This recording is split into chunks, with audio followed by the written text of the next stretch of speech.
There's a silent secret at play in your life right now. It doesn't make a sound, doesn't ask for permission, and gives no warning when it takes action. Yet, it dictates how much money comes your way, what kind of opportunities appear, and how far you believe you can go.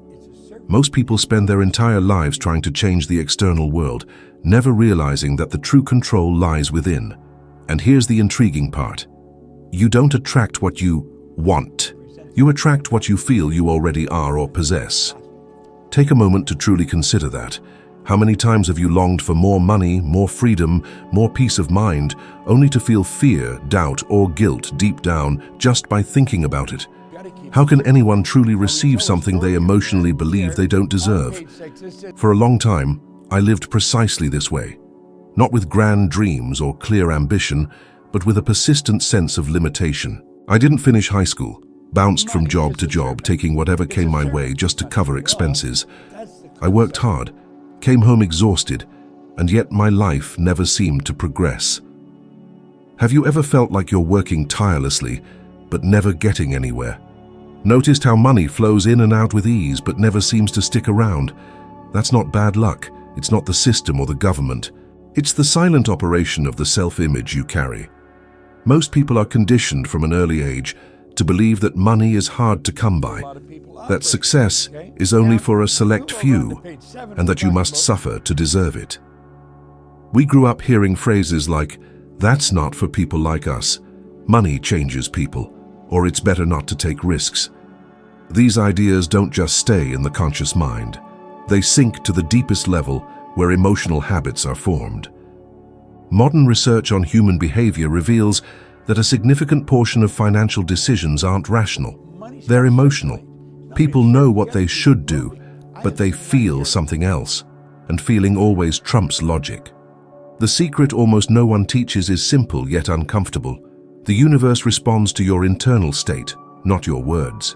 You can repeat affirmations all day long, but if deep down you feel fear of losing money, fear of judgment, or fear of growth, that's what you'll keep attracting. The feeling of already possessing is the true magnet. It's not about pretending or lying to yourself. It's about shifting the emotional identity you carry, because when identity changes, behavior changes, and when behavior changes, results automatically follow. I vividly remember the day something began to shift inside me. I was working as a firefighter, a life considered stable, secure, predictable, but internally I felt empty, limited, small. A man placed a book in my hands, and that act redirected my focus. For the first time, I began to observe how I thought, how I felt about money and success. It wasn't magical, it was uncomfortable. I realized I didn't see myself as someone prosperous. And in that moment, I understood something I've never forgotten. As long as I perceived myself as an ordinary person with limited possibilities, that's precisely what life would deliver. Perhaps you're currently paying bills with a tightness in your chest. Perhaps you're postponing dreams because it's not the right time. Or perhaps you're living on autopilot, waiting for an external sign. But what if the sign never comes from outside?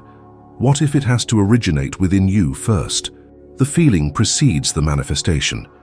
First you feel it's possible, then life finds a way. Most people do the opposite, and that's why they fail. They wait to see to believe, when in reality, they need to believe to see. Engrave this deeply. You will never achieve a result greater than the self-image you hold.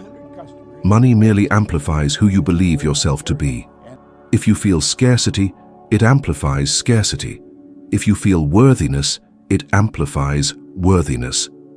And it all begins with a simple yet powerful question. Who am I being when no one is looking? That's where the secret begins to operate. Now, let me delve deeper into something almost no one truly understands. Feeling that it's already yours has nothing to do with fantasy or empty optimism. It has to do with internal coherence. Your body, mind, and emotions need to be aligned with what you claim to desire. When they aren't, that strange feeling of self-sabotage emerges, where everything seems to start well and then suddenly something goes wrong. Have you ever experienced this? Have you seized an opportunity only to unconsciously do something that jeopardized everything? That's not a lack of capability, it's internal conflict. For many years, I observed brilliant, talented, hard-working individuals who simply didn't advance financially. Simultaneously, I saw people with less education, fewer resources, and even less apparent effort grow rapidly. The difference was never intelligence. It was emotional identity. Research in behavioral psychology shows that when a person believes, even subconsciously, that they don't deserve to prosper, they find subtle ways to maintain themselves at the same level. They spend more when they earn more, procrastinate important decisions, or become involved in situations that drain both energy and money. Before I continue, let me ask you something important. If this is making sense to you so far, please hit the like button and subscribe to the channel right now. This simple gesture signals to the platform that this content needs to reach more people, and it helps this channel continue to deliver life-changing messages. You can't imagine the impact this has for creators and for those who still need to hear this truth. Now pay close attention to this. The feeling of already possessing begins with small daily practices. It's not about winning the lottery or experiencing a miraculous leap. It's about how you react to the money that already passes through your hands. Most people treat small amounts with disdain, complain about the little they earn, and emotionally reinforce scarcity. Those who prosper do the opposite. They honor every amount, organize, respect, and feel gratitude and security, even before accumulating large sums. Studies on financial well-being show that individuals who feel emotional control over money, even when earning less, report more peace of mind and make better long-term decisions. I experienced this very clearly when I decided to open my first business. I had no experience, no academic background, and no guarantees. But something had changed inside me. I stopped feeling like an ex-firefighter trying his luck and began to feel like an entrepreneur in the making. This feeling guided my actions. I spoke differently, made different decisions, and behaved like someone who expected to grow. The result was that in the first year, that business generated more than $100,000. It wasn't the market that changed. It was me. An impactful example of someone who applied this principle is Oprah Winfrey. She came from an extremely difficult childhood, surrounded by limitations, yet she always reported feeling destined for something greater, even when there was no external evidence of it. This internal conviction guided her choices, attracted opportunities, and sustained her journey. In contrast, we see public figures who quickly amassed fortunes and then lost everything because emotionally they never felt worthy or prepared to sustain it. Earning is one thing, keeping it is an entirely different matter. An honest question for you now. If a substantial amount of money entered your life tomorrow, would you feel comfortable or anxious, secure or afraid of losing it? Your answer reveals precisely where your vibration stands. Money doesn't just disappear by chance. It leaves when your identity isn't ready to receive it. Here's a simple yet powerful challenge. For the next 7 days, treat every dollar you touch as if it's proof of something greater on its way. Pay bills with respect, organize your spending, avoid complaining, and observe how you feel. It's not about the amount, it's about the feeling. By the end of this period, notice how your relationship with money begins to transform. Because when you change the feeling, the world responds. And that's not philosophy, that's law. There's a silent turning point in everyone's life. It doesn't occur when money arrives, but when fear begins to lose its grip. Most people aren't afraid of failure. They're afraid of success, afraid of being seen, afraid of being judged, afraid of straying from the norms of family, friends, and environment. Have you noticed how when someone starts to grow, subtle comments emerge, attempting to pull that person back? You've changed. That won't last, and keep your feet on the ground. These comments only affect those who are not yet comfortable with their own expansion. Feeling that it's already yours requires overcoming these internal barriers. Studies in emotional neuroscience show that the brain prefers the familiar over the positive. Even a bad but known situation seems safer than a better yet unknown scenario. That's why so many people remain in jobs they hate, empty relationships, and tight financial situations. It's not a lack of opportunity, it's an attachment to the known. The feeling of already possessing creates a new internal pattern, and at first it feels strange. It might seem false, even dangerous, but that's precisely where the transformation begins. I've seen this happen repeatedly with students and entrepreneurs over the years. People who earned just enough to survive but never prospered. When they began to perceive themselves as valuable, competent and deserving, something curious would happen.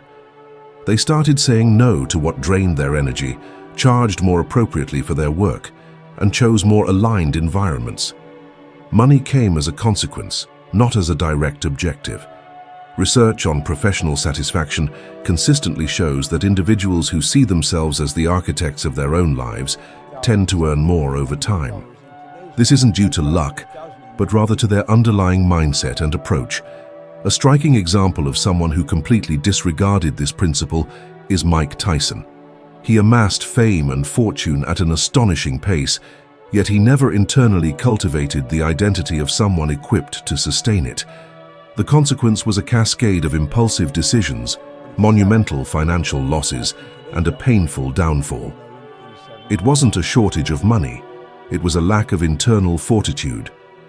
The universe consistently demands congruence between what you possess and who you believe yourself to be. Now let's bring this closer to your own reality. How many times have you turned down an opportunity because you felt unprepared? How often have you refrained from charging what you're worth due to a sense of guilt? How frequently have you downplayed yourself to avoid inconveniencing others? Each of these decisions reinforces an identity of scarcity. And the opposite holds true as well. Every time you assert yourself, even in the face of fear, you send a powerful new signal to the world. Here's a practical exercise for today. Before making any financial or professional decision, ask yourself, what would someone who already lives in abundance do right now? This isn't about arrogance, it's about alignment. The answer might be simple. Perhaps organizing your time more effectively, learning something new, or refusing to settle for less than you're truly worth. Small decisions, born from a new identity, forge significant changes over time. Engrave this truth. You don't need to convince the world of anything. You only need to convince yourself. When your internal feeling shifts, your behavior changes. When your behavior changes, your results have no choice but to follow. The secret isn't in chasing after things, it's in becoming someone who naturally attracts them. There's a crucial distinction between those who grasp this principle and those who merely agree with it: emotional consistency. It's pointless to feel abundant for a few minutes, only to spend the rest of the day complaining, comparing yourself to others, or anticipating problems. The feeling of already possessing what you desire must become a dominant state, not an occasional event. Research on well-being and performance indicates that recurring emotions shape habits, and habits in turn mold financial outcomes over the years. It's not the emotional peak that transforms your life, it's your daily emotional average. Most people wake up already feeling behind schedule, indebted to time, money, and life itself. Their bodies enter a state of alert, their minds race to problems, and their hearts close off. From that point onward, all decisions are made from a place of survival. Buying the cheapest option even if it proves costly later, settling for less to avoid losing out, postponing important choices. Have you ever noticed how, when you're anxious, you tend to make poorer decisions? This isn't a weakness, it's biology. The brain under stress seeks immediate relief, not growth. Feeling that something is already yours begins with how you start and end your day. Emotionally prosperous individuals build simple rituals that bolster internal security. It's not mysticism, it's conditioning. Studies demonstrate that visualization practices coupled with positive emotions activate brain regions similar to those involved in actual experience. In other words, when you feel it, your brain learns.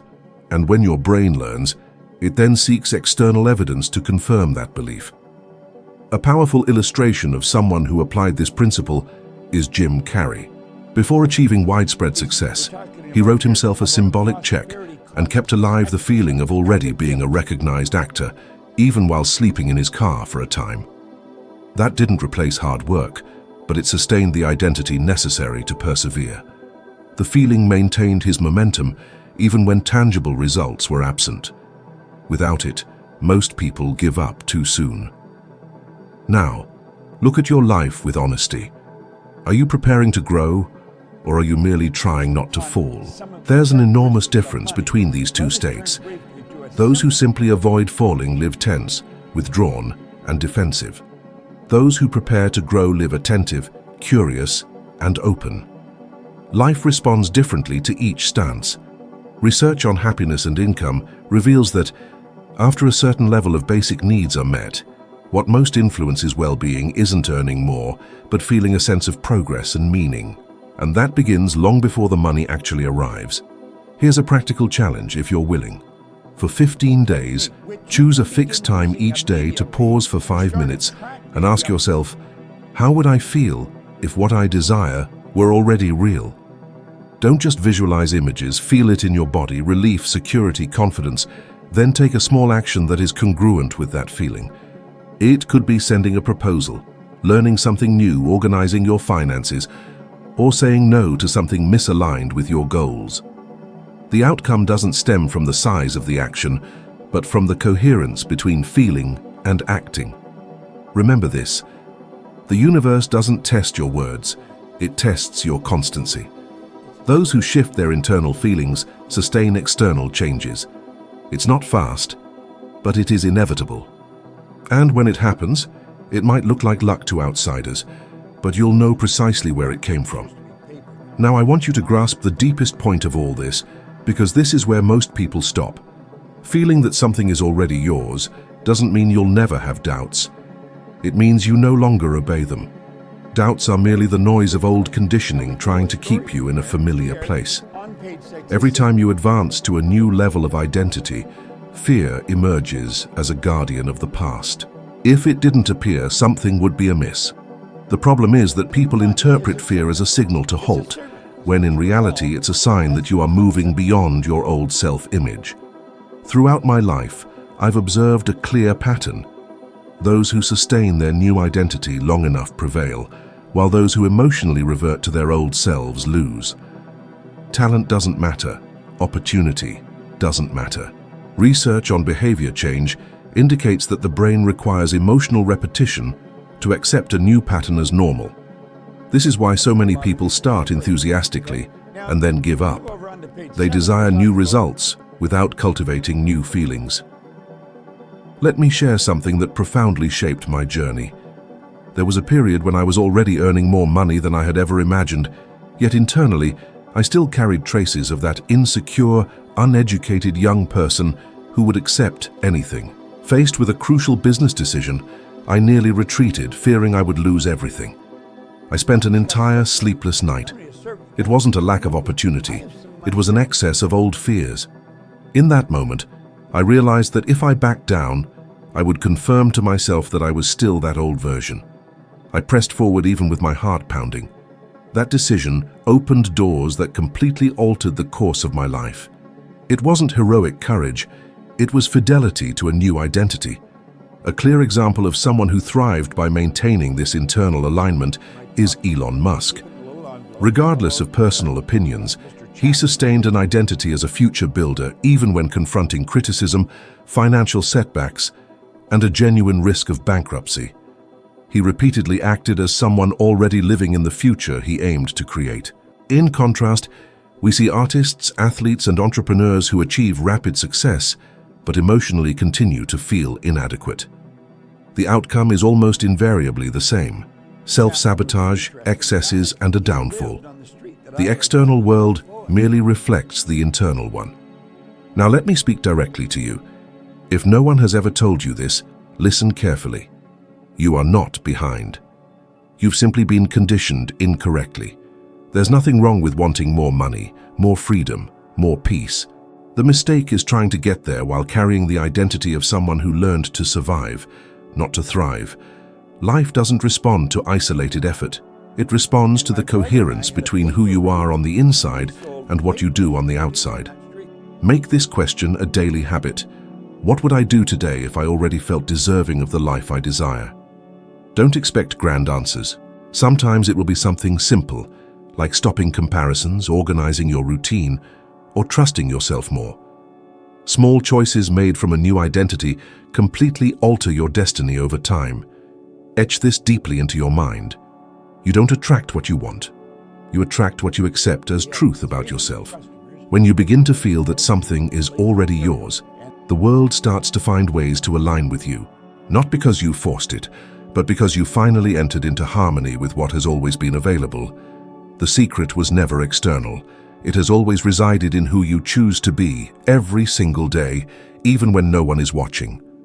Before we move on, I want you to pause for a few seconds and think of someone specific, someone you know who works tirelessly, carries too much on their shoulders, who keeps saying things will eventually work out, but deep down has already started to doubt it. Someone who perhaps has never heard that the problem isn't a lack of capability. It's just an old feeling that has never been challenged. Share this video with that person right now, not as an obligation, but as a gesture of care. Sometimes, all someone needs is to hear the right message at the right time for something to begin reorganizing within. And when that happens, nothing stays the same for long. Hold on to what has been shared here. Let these ideas resonate as you go about your day, because when a truth finds a willing heart, it continues to work in silence. And what begins as a simple feeling can end up changing an entire life. Until the next video.